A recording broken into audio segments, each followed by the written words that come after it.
పొలాన్ని పోషణ చేస్తున్నానండి. దీనికి అవసరమైనటువంటి ఎరువులు కూడా తోలడం జరిగిందండి. అంటే దోళ్లపెంట ఒక 15 ట్రక్కుల వరకు దోళ్లపెంట తోలించడం జరిగిందండి. దోళ్లపెంట తోలించి మొత్తం పొలం అంతా పరచడం జరిగింది.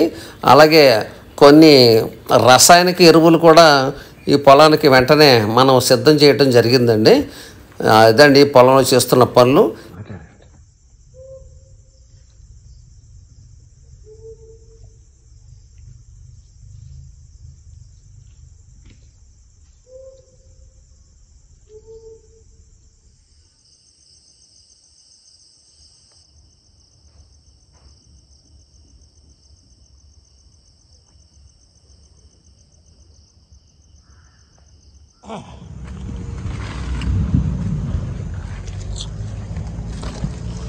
ఈ ఖాళీలు వేసుకొచ్చా వంగ